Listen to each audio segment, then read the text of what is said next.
Welcome to College Applications 101. So today's agenda, you're going to notice that we're going to actually cover some of the specifics about different types of applications. So as you're getting ready to approach your college application season, it's important to know that different schools subscribe to different application platforms. So listed on your screen are the different types of applications, and we will go over those each at a time. Let's talk about the UC application.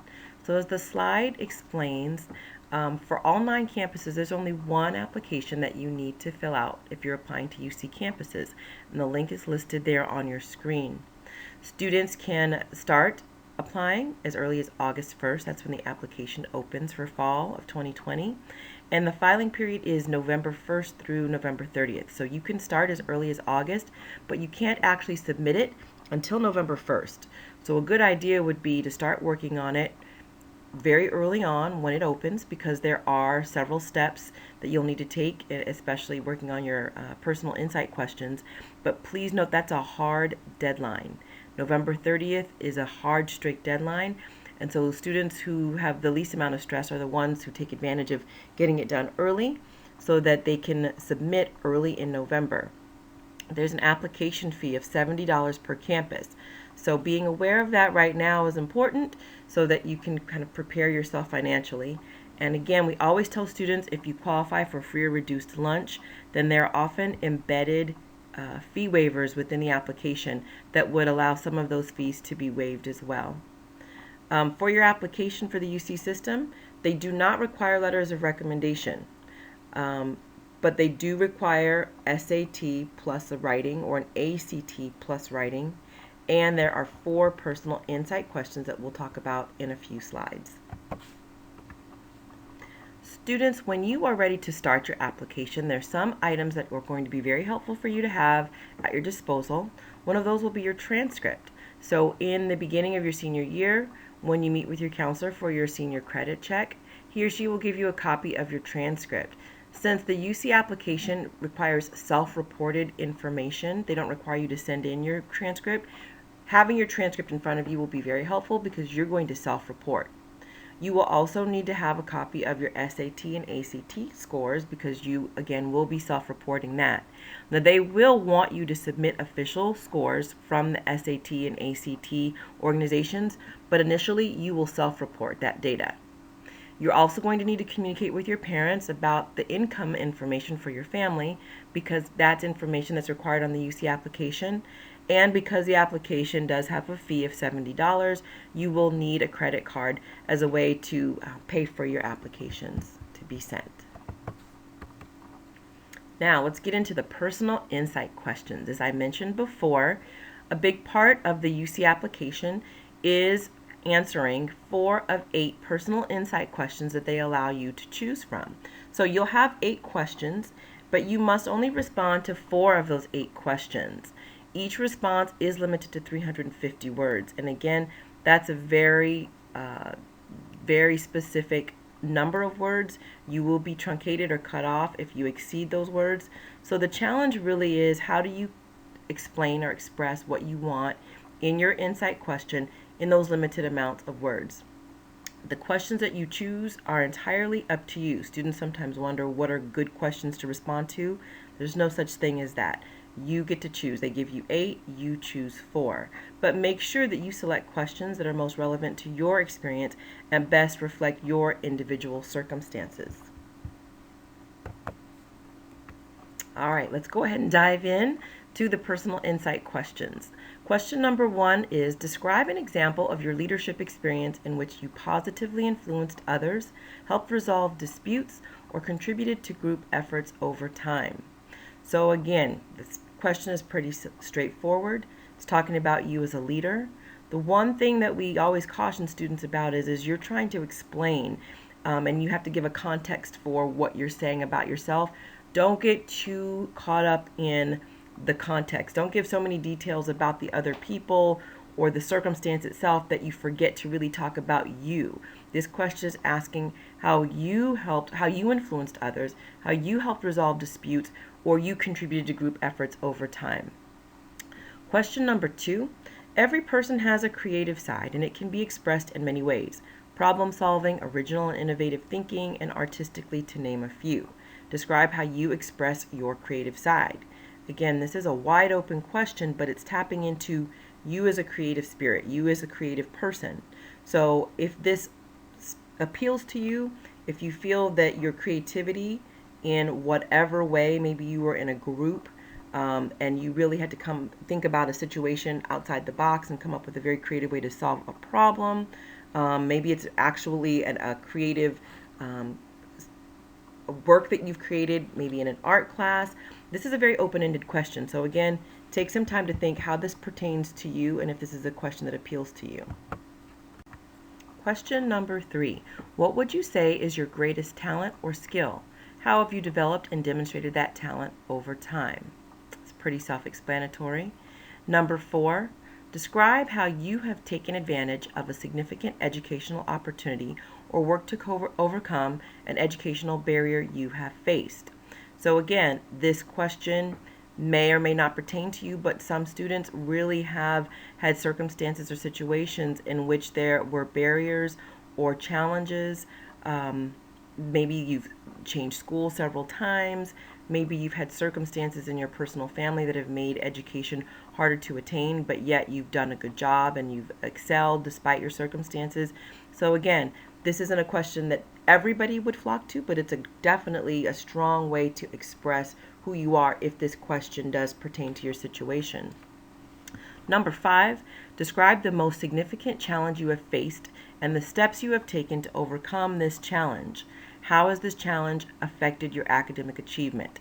Again, hopefully you're able to see why these questions are important, because in answering them completely, they're going to get a really good sense of your strengths, of your aptitudes, of your level of patience, your determination. One thing, again, to be careful about is realize that some of these questions are embedded with multiple questions. So in your describing the most significant challenge you faced, don't use all of your words just talking about the challenge and not spending enough time talking about how you've overcome it or how it's affected your academic achievement. So make sure that as you are working your essays, that you really pay attention to all parts of the question. Question number 6, describe your favorite academic subject and explain how it has influenced you. So again, I would emphasize that second part of the question, how it has influenced you, is really going to be where the readers are going to get a sense of who you are. The subject is important, but most important in that question is, how has that subject influenced you? Number 7, what have you done to make your school or your community a better place? Question number 8, what is the one thing that you think sets you apart from other candidates applying to the University of California? Let's talk a little bit about that question, because you can see that all 7 questions are quite varied, and it gives you an opportunity to express a lot about yourself and your experiences and what you think is important. But some of you may have circumstances or a situation that you feel none of those other questions really allowed you to express what you want to say about who you are. And so again, number 8 is an opportunity for you to express something that you feel may not have been able to come out in the previous questions. All right, let's move on to the CSU system and their application, which I think you're going to see is a lot more, it's a lot simpler than the UC application. It's an online application for all 23 Cal State campuses, and again, the website or the link is listed there on your screen. Their window is a little bit different than the UC's window. You can apply from October 1st through November 30th. That's their submission window. And so you can actually submit your Cal State application earlier than the UC application. UC, remember, doesn't open until November, or you can't submit until November 1st, but you can actually start submitting your Cal State application as early as October 1st. And again, the nice thing is both the UC and the Cal State system share the same deadline, that is November 30th. So again, please don't be tardy with that, because after November 30th, your applications will be blocked. Note that San Luis Obispo applicants must declare a major. So that is an important key about the Cal State applications. San Luis Obispo does require you to declare a major. few more details about the Cal State application. Their fee is a little bit cheaper than the UC application. It's $55 per campus. They do require the SAT or the ACT, like the UC does.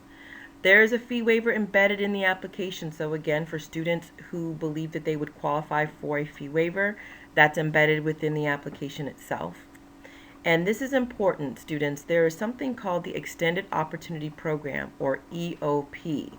That is an application that is embedded also within the Cal State application. You should research EOP. It's a program that's very beneficial for students who qualify either for financial reasons or students who may be first generation students to attend a four-year college, or students who might be underrepresented groups on that campus. EOP is a program that you definitely want to look into because there are opportunities that will allow you to increase your success rate once you start college. But that application is within the Cal State application itself. So as you're filling out your Cal State application, if it prompts you to fill out the EOP application, don't get lazy, don't get tired and overlook it. Take the time to actually see if you qualify and then submit your EOP application as well. The common application. Students, you hear us talk about this a lot. It's used for over 500 colleges, so it definitely is very common. Many schools do use the common application. And Naviance, you will see which colleges use the Common App. Also, if you go onto a particular college's website, it will also tell you if they are a Common App school. The Common Application opens August 1st. That's when it opens. So students, if you are looking online, make sure that you don't submit anything prior to August 1st because that means you'd be using the old or the previous year's application. The application deadlines vary. The window is usually between early November all the way through March. So this is where it's going to be important for you to make a checklist for all the schools that you're considering and actually write down what is that particular college's deadline. Just because the common application is used by multiple schools, all of those schools don't necessarily prescribe to the same deadlines. So you need to keep track of that. For the common application, you will be required to add supplemental material such as essays. That's a requirement for some colleges and some majors. There's the link for you to actually see the common application. You would register at commonapp.org and add your college choices to that link. And for the common application, you will need letters of recommendation, and it's important for you to be aware of that in the spring of your junior year because that's when you would start to enlist the support of teachers who you're going to be requiring or requesting, I should say, to write your letters for you. So typically you will need 2 teacher letters and 1 letter from your counselor. And like the other applications that we've already discussed, students who qualify for a fee waiver realize that the fee waiver is typically embedded within the common application itself. Okay, let's talk about applying early. You will hear reference to 2 different terms, early decision and early action. So I want to explain a little bit about what each of these means and how it fits into your application process. Early decision is a binding decision. It is a commitment to a particular school. So if you are accepted and you've applied early decision to a campus, you are expected to withdraw any other applications that you may have submitted because it is a binding decision.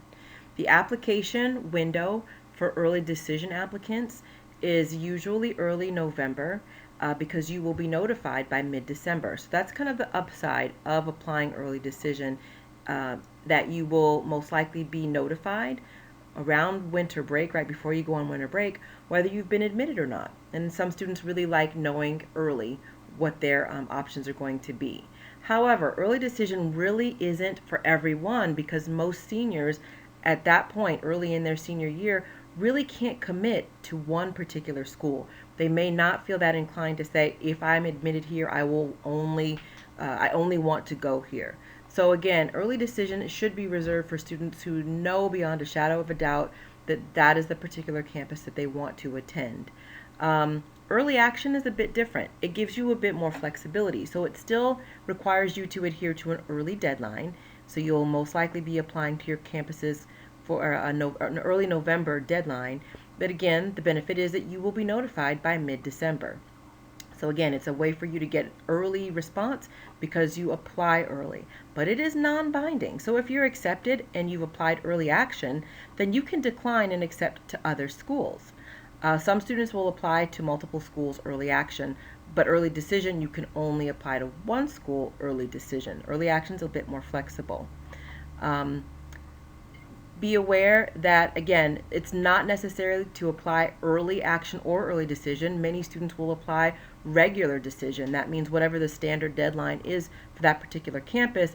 But for students who really want to get a jump on their applications, they want to show that demonstrated interest by applying early because these are schools that they're very interested in attending. This is an option that you might want to consider.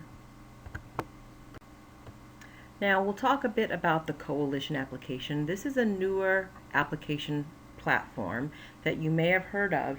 It's actually very new. It was first pioneered in 2016, and it's a centralized college application. So it's much like the Common App. However, it's not as utilized by as many schools as the Common App is because it is newer. As you can see on the slide, it is an application in which over 90 private and public universities do subscribe. The link is there so that you can check that application platform out. And an essay is required for many of the schools if you're using the coalition application. There are some schools that are exclusively coalition app. So just some of the common ones that CHS students apply to are the University of Illinois at Urbana-Champaign, University of Maryland, College Park, and University of Washington in Seattle. Those are just some of the schools that are exclusive coalition application schools.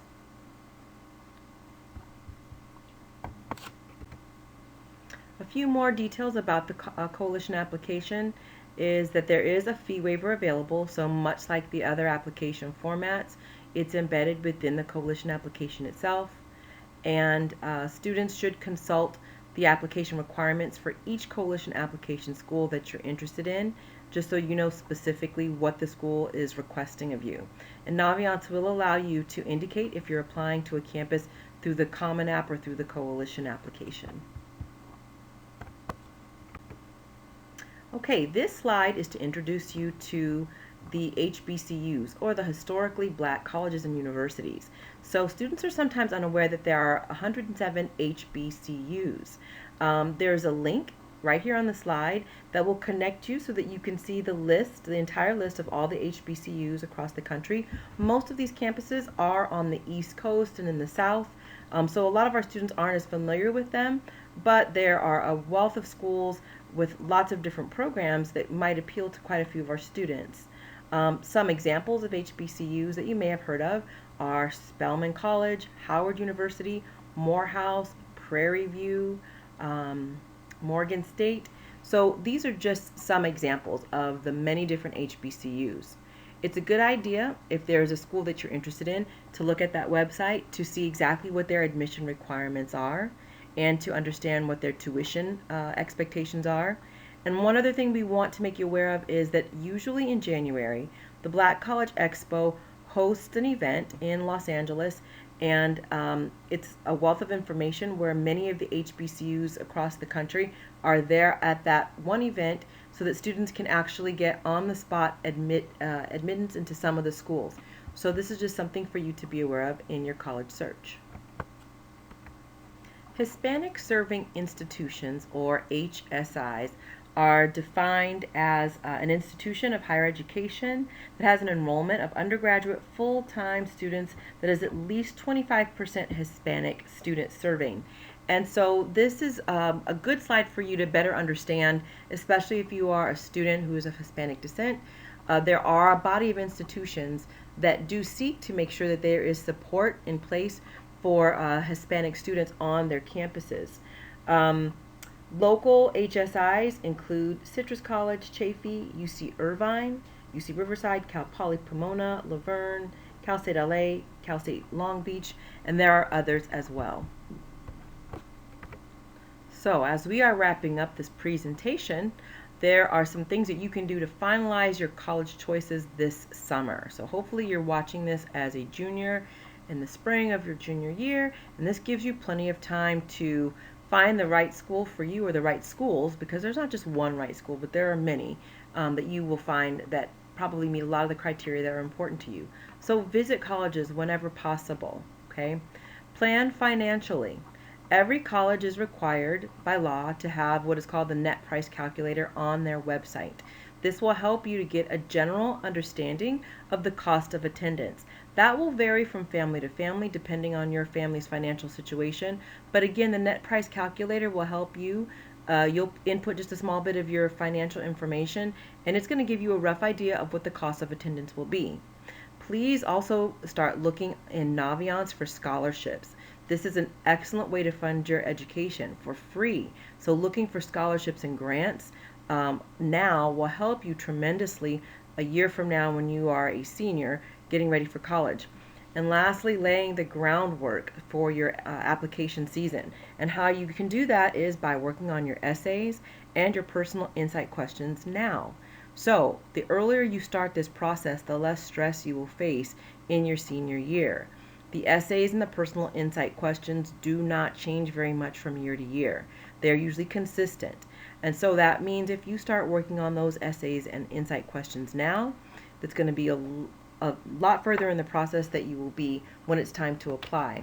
And also start on your counselor and teacher questionnaires. What that means is if your teachers and your counselor will be writing a letter of recommendation for you, you will need to submit the counselor and the teacher questionnaire. It's just a simple list of questions about you that your teacher and that your counselor want to know. They want those responses. So start working on it now. It's a document that's all about you. It's not difficult.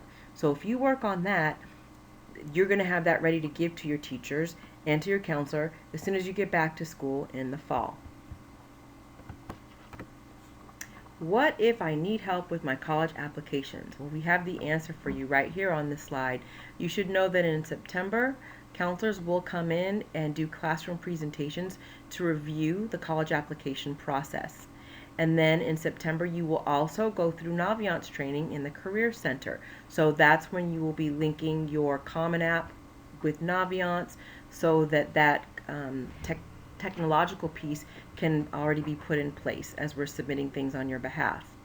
Between October and December of 2020, counselors will provide college application support in the office during office hours. And so we are available, and we will tell you what those days and times are. It's usually during office hours on certain days of the week that we're strictly there for senior support. Also, lunchtime is a great time to come in where we can answer your questions as you're working on your college applications.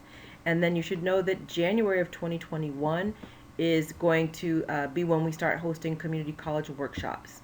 So again, that's the time that most students who are applying to community colleges will need to start doing those applications. So we have lots of things in place to help you. You help yourself by reviewing all of this now, and we're going to be right there on the back end to help you if questions arise. So there you have it, College Apps 101. We hope that if you have any questions, please post them on your grade level frequently asked questions page found under the counseling resource link for each grade level, so under juniors. And we hope that this has given you just the inspiration that you need to go ahead and start exploring the colleges that you're interested in now that you have a good idea about what those applications look like.